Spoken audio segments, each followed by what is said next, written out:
I'm Clint, and welcome to my Art Fundamentals series, where in each episode we're going to be taking a look at different art fundamentals that I think every artist should know. Basic anatomy and proportions is the topic of this particular episode of Swatches. What are the art fundamentals and why should you know them?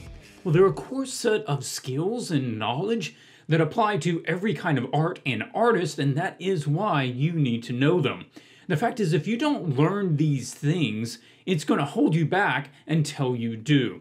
So whether you want to become a concept artist or do, traditional portrait painting, you got to know this stuff. So what are they? Shapes and forms, shading, perspective, basic anatomy and proportions, color theory, composition, values, and observation skills. In this episode, we're going to be tackling the topic of basic anatomy and proportions, so let's jump over to Photoshop and take a look. The topic of learning to draw and understand anatomy might conjure up some ideas of images like this. And while this is definitely anatomy, it is more advanced, and that's not what we're going to be covering here. Should you learn that sort of stuff? Yeah, maybe at some point, but let's start with these. Body proportions, head proportions, skeleton and mannequin, sketching those, understanding some of the forms of the body, as well as symmetry issues. Now, these are starting, not ending points. This is square one. There is so much more out there to learn than this. So, no, you don't need to leave a comment and say, Clint, you forgot to mention how to draw hands. No, that's not a fundamental thing, okay? These are more important. I'm going to give you an overview of what you should go learn. I'm not giving you all the information right now. This is a guide for your education, not the full education. Let's start with the figure and its proportions. Proportions really give the realism to your characters, and whether you end up using a stylized version of this or not doesn't matter. The fact is, you should know what normal is, so that you know how to deviate from it and be okay. Don't want to twist the rules if you don't know what the rules are. This is borrowed from the book Figure Drawing for All It's Worth from Andrew Loomis. Link is in the description if you want to pick that up. Now, he uses the 8-head figure for a lot of his drawing. A normal man is somewhere around 7.5 heads tall. In proportions, you measure something usually by the head length. So you get the height of a head, and then you use that as a unit of measurement. In the same way that in America we use inches, a lot of other places in the world you use centimeters. It's your unit of measurement. So the normal adult human would be somewhere around the 7.5. However, 7.5 is a rather difficult number to quickly sketch out. If you push it up to 8 head lengths, then all of a sudden this ratio is much easier to sketch. You can just divide things in halves, and then quarters, and then eighths. You can push it further with fashion designs, often pushing 8.5, or heroic, or even fashion again, over to 9 head lengths. You will see in a lot of fashion design sketches of models that they are exceptionally tall and lengthy with small heads compared to the overall height of the body. Connected to that is the proportions of the body as it ages.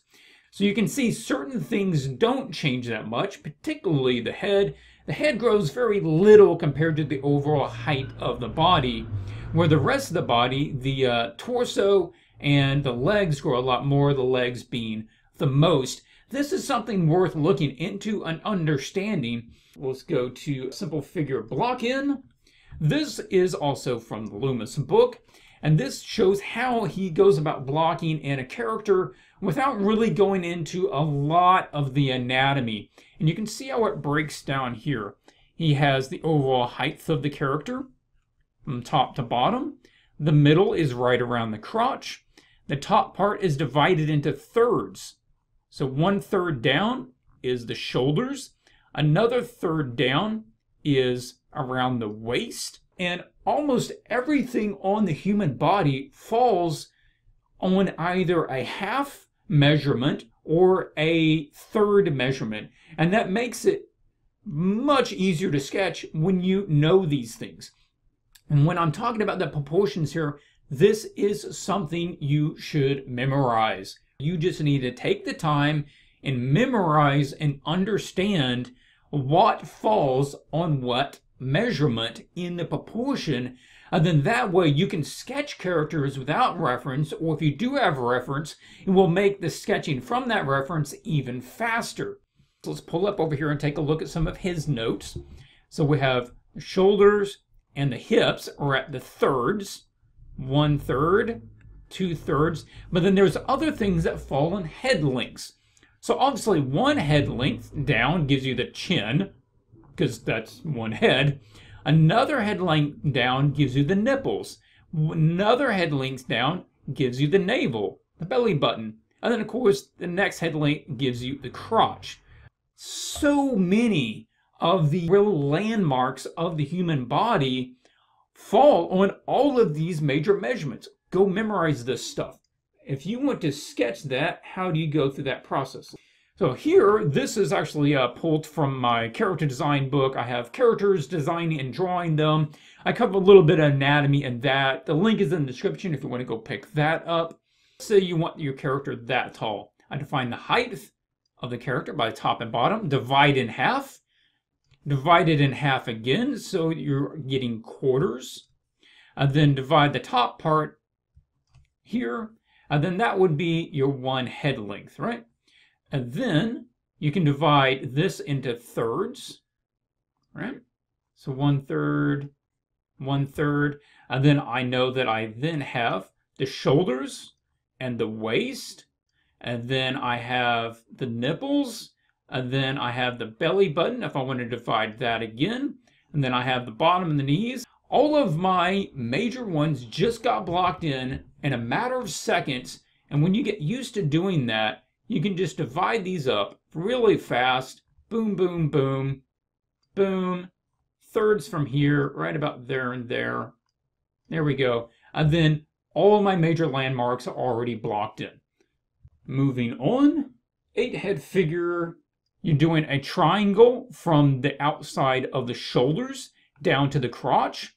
Now these shapes change a little bit depending on male and female. Go look up the resources. Maybe I'll cover that in another video.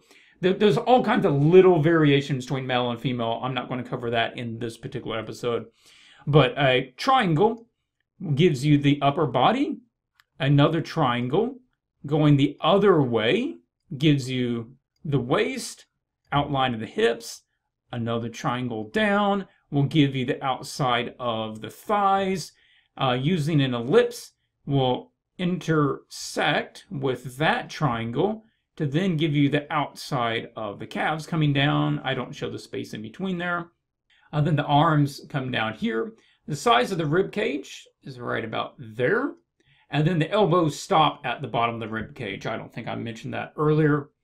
And then the hand comes down and the wrist is right about at the crotch level, maybe slightly above, with the fingers ending halfway down the thighs. If you're blocking in the upper body, what you can do is have your head length, obviously your head here, and then you can run a triangle down to the collarbone from the outside, with another triangle coming from the shoulders, essentially up to the chin and back down. Now these are all really useful if you're looking straight on at the character. This changes if the character is being rotated to the side. You're going to have a different set of shapes that you're going to be working with. But if you're just doing basic anatomy and you're sketching characters from the front, as a lot of people do, then you should know how to do it kind of quick and dirty like this. All right, next up, skeleton.